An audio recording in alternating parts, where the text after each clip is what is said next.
This is the Big O Show. This is the Big O Show. That is Alain Poupart. How you feeling, baby? You feeling good? Doing great. Yourself? I cannot complain. Getting ready for Vegas. I mean, the draft. It's going to be a lot of fun. Vegas. I mean, the draft. It's going to be a blast. Can't wait to go to Vegas. I mean, the draft. It's all good, man. It's all good in the hood, as they say. Did you watch any USFL this weekend? I watched two plays, and it was like, oi, that looks bad. No, and I'm one of those who's, you can tell by the all the white hair and the beard. I'm old enough to remember the first USFL, which I actually enjoyed a lot. I thought that was a great league. Yeah, that was a great league. Yeah, that was a fun league, man. I enjoyed it. I did like that, it's the old names, the same logos and all that. They did bring those back. So for me, that was actually pretty cool to see that the USFL did that. That part, I think, was actually was pretty awesome for them to give the USFL, its due in that sense. But they're in legal trouble over that. Did you read that? Yeah. I know because there's a company that bought the rights to them and trademark infringement. Yeah, and they sell the jerseys and all that stuff, and because I have I bought from that site a Houston Gamblers Kelly jersey. There you go. Nice. Yeah, I wanted to get one of those jerseys, and I said I got to get Jim Kelly's jersey. And so I have a what is it, Houston Gamblers or Bandits? No, it's what is it? The Gamblers, I think. It's the Gamblers, right? It's Houston Gamblers. Tampa Bay Bandits. It's Tampa Bay Bandits, right? That was my favorite team actually because we didn't have one here, so I would always inherit whatever the Tampa or if they gave it to Jacksonville, because there were times also where Jacksonville ended up having a secondary league. By the way, somebody was telling me about, do we call college football players now semi-pros? Yeah, kind of, sort of. I mean, well, hell, with the amount of money they generate, you're not an amateur anymore. Seriously, you're not an amateur. Yeah, I have zero problem with it. Right? Personally. Right? Yeah. Yeah, you're no longer an amateur athlete anymore. You are getting paid. Once you're getting paid for what you do, you're not an amateur anymore. You're a pro. You know what I mean? So I'll go with semi-pro because obviously not everybody's getting paid, but everybody's getting some kind of money there. You know what I'm saying? Overall, all right. Hey, Dabo can make $6-7 million a year, whatever he makes. You know what? Good for the players to get some too. Seriously. Yeah, no, I'm with you there all the way, dude. What'd you think of the Colin Kaepernick story, which I find it so useless? Some people are saying that some may even think of signing him. He's open to being a backup. Why do we keep going over a story that I think will never happen? I don't understand that one. What do you think about that? Oh, I have a lot of thoughts about it. None of them good. We talk about getting screwed like nobody's business. I don't think that any team is going to have the stomach to sign him. And for me, it's got nothing to do with anything other than not wanting to deal with a backlash from a significant percentage of fans who will not let it go or who have an issue with what he did, which was massively less egregious than a lot of things other players have done who are still in the NFL. So I could go on and on and on. What's been done to Colin Kaepernick is true. It's complete garbage. But I'm also realistic enough to think I think that ship has sailed. I don't think anybody is going to sign him.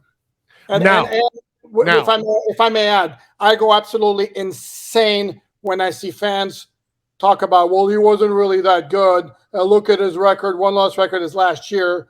When his numbers, if you remember the last time he played in Miami, he carried the team. He carried them. He almost single-handedly cost the Dolphins a win that would have derailed their run to the playoffs in 2016. He was insanely good that game. So this garbage of like the guy is not a good enough, he's not a good player. That's completely stupid. You know nothing about football. The only thing I would say about Colin, and I've always said this, and I still don't believe he truly ever wanted to finish being a quarterback, because he would have done what Warren Moon did.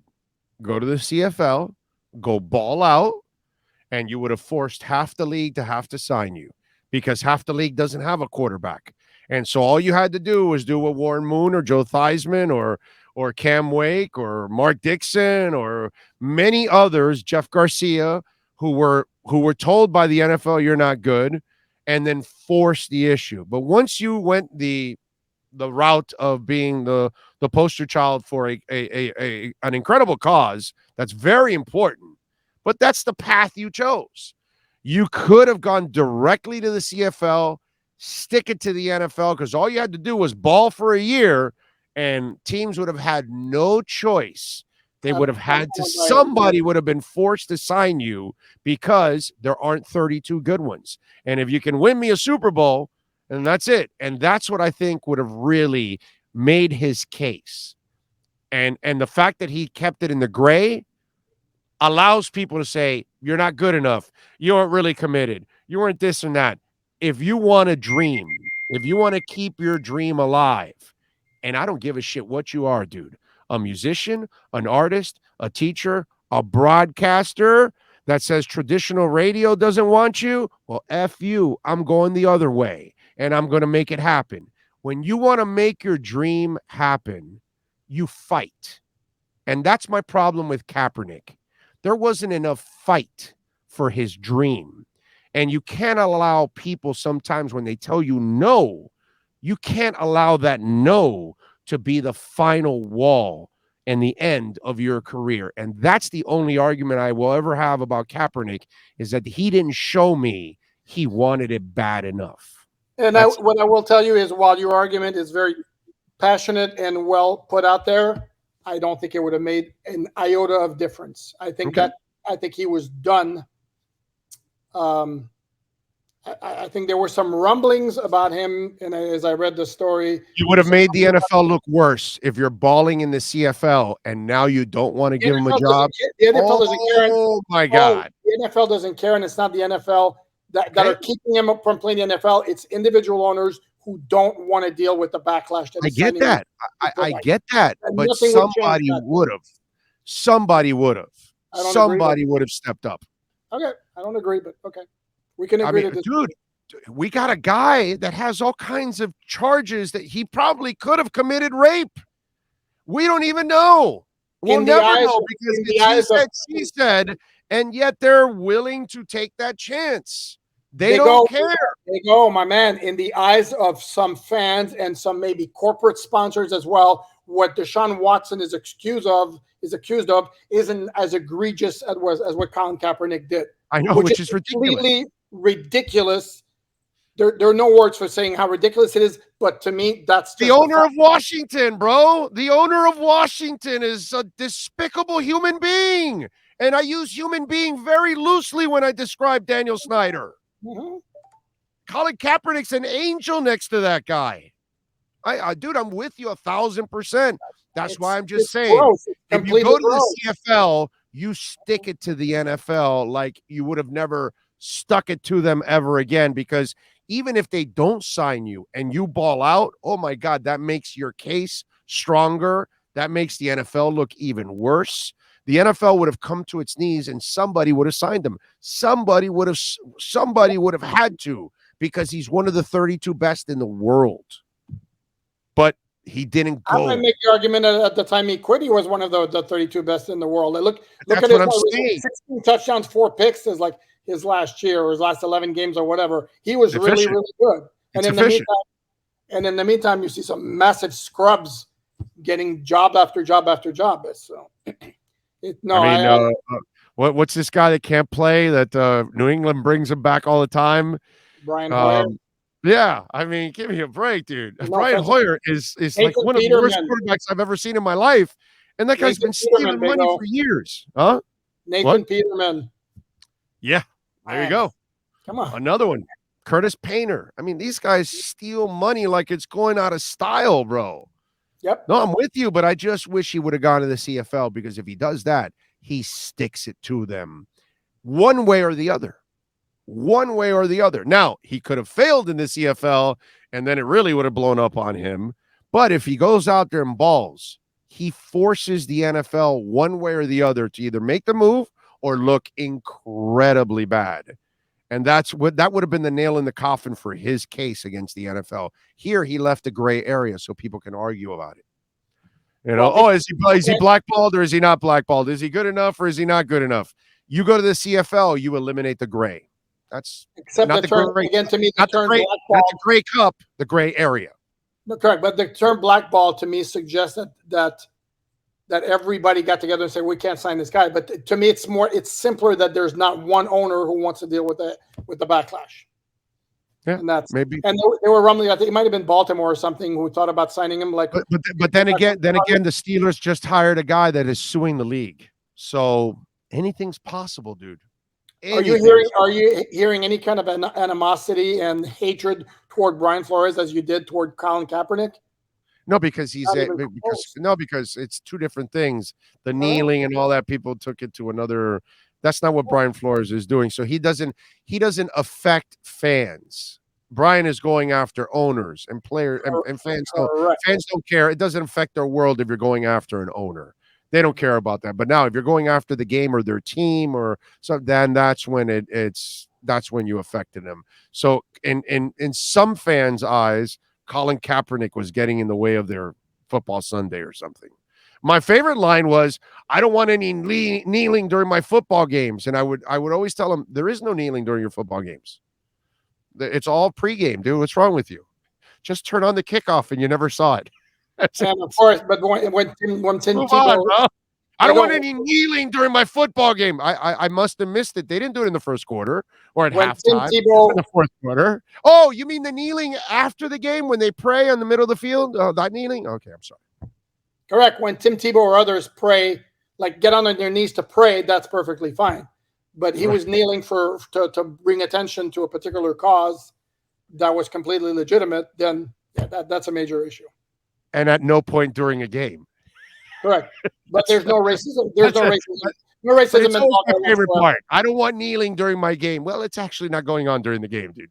Turn on the game at 1:00. There's no kneeling. It's a football game. At 12:58, yeah, there was some kneeling going on. I don't want politics in my sports. There'll be the national anthem and the flyovers from the military, which is run by the government, but no politics in my sports. No, of course not. No, it's completely. It's a beautiful thing. It's a beautiful thing. Actually, all right. So what do you your deep dive into the third and fourth rounds for the Miami Dolphins? Because this is some boring ass, and I am so unmotivated when I call my scouts now at times. It's just like, hey, so what do you think about the seventh round? I'm like, oh man, I'm used to asking about that after day two's over. Right. Then I find out what's left over, and then and that's probably what I'll do. I'll wait till the first day's over to then start to delve into some of my, so I can know, so that way we know who the hell's off the board at least, But this deep dive for you in your preparations, what positions are looking like more common? Huh? I've dipped my toe. Forget deep dive. I've dipped my toe into this. Running back. I'm not buying offensive linemen for a second. This is third or fourth round because because after that you get such a long wait before you pick until the seventh round. A crazy gap between those two picks. So I'm not buying. I don't see offensive line in the least. I can see a running back. I absolutely can see an edge defender. I can see an inside linebacker. I absolutely can see a cornerback. So those would be the four areas. And at that point, it's like you're going to go, best available. The 33rd team, the website run by Mike Tannenbaum, Joe Banner is also involved in that. They came out with a mock where a bunch of their guys were picking different teams, and they wound up with Matt Corral, the quarterback from Mississippi for the Dolphins in the third round, which caught my eye, and I was like, and which made it. And then furthermore, the next day, the NFL announces, like, I don't know the exact number, that like the 25 or so players who are going to be in Vegas in attendance. And those are basically based on conversation that they have or knowledge that they have that those guys aren't going to last until the third round, and Matt Corral was one of those. So And basically the rationale for them giving the Dolphins Matt Corral in the third round was to end this slide. I don't see it in any way, shape, or form from either end. So to me, it's one of those positions. Yeah, definitely not the Dolphins. That's for sure. They need a middle linebacker. They need a running back. They can use another defensive tackle. If you want to take another lineman, O-lineman, that doesn't hurt either. Another corner, if you wanted to take another corner, you can do that. There are so many needs, or a special teams guy, that can help you out, whether it's a corner / flyer, something along those lines. They have so many positions of need at this point. Not so many, but a few, that to reach for a quarterback at that point, unless you can trade Matt Corral for something. Unless somebody had you draft him for him in the third round, and they're giving you, 2 third-rounders next year because they don't have a third-rounder or something. You know what I'm saying? Yeah, I can see that. Like, hey, can you guys draft us Matt Corral? We'll give you our 2 third-rounders next year. Okay, great. We'll take that. You know what I mean? Or we'll give you our second-rounder next year or something. Boom. I can see that happening. But I don't – by signing Teddy Bridgewater – now you're going to put the coach in a position by adding a third quarterback that then he has to now play with the roster every week, because that third quarterback he won't be able to put on the practice squad because they'll snatch him up right away. So you're also creating a problem for your head coach too. So I don't think those guys are really thinking deeply about the impact of all of that. And plus, what do they think? You're going to draft Matt Corral and then cut Teddy Bridgewater? The idea of Bridgewater there is to actually have another coach on the sidelines to help out too at the same time, because Tua is young still. Bridgewater has seen way more than Tua, and he can definitely help him out. Matt Corral is not going to help you out in that area. So I don't think these guys really thought through before they said Matt Corral. Except here's the thing I would say though is you would take Corral if, for example, if on your board you project him high second or late first, you pick him for value, and you mentioned creating a roster dilemma. To me, you can make him your 53rd player and he's inactive every week, and then carry three quarterbacks on the 53. I don't think that's a major issue. And the other point I want to make based on what you said is, I'd say the Dolphins right now don't have a lot of what you would call quote unquote need, because we look at their roster right now in terms of the starting positions, other than figuring out what's going to be what on the offensive line. I see what you're saying. But you still would like an extra D tackle, definitely a middle linebacker, a running back, and maybe even a corner. I could actually make an argument for to have in there. So I mean, but they're not beating out. They're not crying out. Yeah, I got you. No, I'm with you there. Which is a much better position the Dolphins have been before in the past couple of years. Yes. Oh, hell yeah, definitely. Because you did in free agency, you got guys that really are going to fill the needs that you desperately had. So it looks to you more like middle linebacker, running back, maybe defensive tackle in that third and fourth rounds. Corner. Oh, corner also. Okay. All right. I mean, because unless Noah develops, you don't have really a fourth corner, and you're going to need 4 corners because they lost Justin Coleman in free agency, who actually was very good last year, played very well. So yeah, he started off bad, and then he adjusted and played well throughout the year. Yeah, he did. You're right about that. It's it reminds me of the lineman that didn't start, the D lineman. He didn't start out well, but then he adjusted and played well and really helped him out. He came from the Patriots. I forgot the kid's name. Adam Butler? Butler, yes. Butler kind of started a little shaky, and then he got better as the year went on and helped him out. And was a steady rotational guy. All right, so give me a deep name. Give me a name you like for the third or fourth round that if you heard that name, Dolphins fans would be happy. Give me a name. James Cook. I'm going to give you that one. Okay. All right. Why? So we've talked about before, because he's a good fit for the offense and he's a quality player. And again, I made a mistake last week. I said all their running backs were on 1-year contracts or contracts ending after next year. Chase Edmonds actually had a 2-year deal. Yeah. As was pointed out. But Mostert's on a 1-year deal. Myles Gaskin's coming up on his deal. Ahmed's on a 1-year deal. So he's a guy who can help you right away and who can, even more of a factor moving past this year. What are you working on SI so folks can check you out? Everything and anything. How's that? I would imagine so. Yeah, no, I haven't quite pinned down yet. I'm going to be doing some like look back, look ahead analysis stuff. I can't give you anything definitive at this moment, though. What are the Dolphins going to provide for entertainment on that first day of the draft, since they have no stake in it, while you guys are sitting there? Dolphin cheerleaders are going to come out for some dances. What's going to happen? They're going to give away some prizes for you guys, a better spread.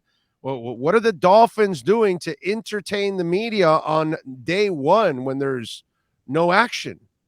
I don't know. Maybe we don't even go there. What's the point of going there if they're not going to pick? I don't know. Ooh, you're not going, huh? Not sure yet. Well, I mean, if they're not going to pick and the odds are 1 in 100 that they're going to make, I'd be. Yeah, if there's no access to Greer, why the hell go, right? In a way, right? Because if they don't pick, Greer doesn't come out. So then why are you there? Right. I get it. Are they going to do a draft? Are they going to do a draft party? I haven't heard of anything yet, and I can't. I mean, yeah, I don't know. I don't know. We'll be partying in Vegas. You can join us there. I kind of got a hint of that earlier, actually. That's right, baby. Vegas. That's right. All right. Subscribe to the Sports Illustrated page. All Dolphins, right? Is it? AllDolphins.com. Right? No subscription needed. Just go to the page. AllDolphins.com. AllDolphins.com, baby. That's it. And bookmark that bitch, because you're going to get article after article after article. Tons of content. That is what Mr. Poupart produces every single day. And you can catch him twice a week here with our Sports Grill Miami Dolphins report. Thank you, my brother. We shall catch up later in the week. Sounds like a plan. There you go. The great Alain Poupart. This is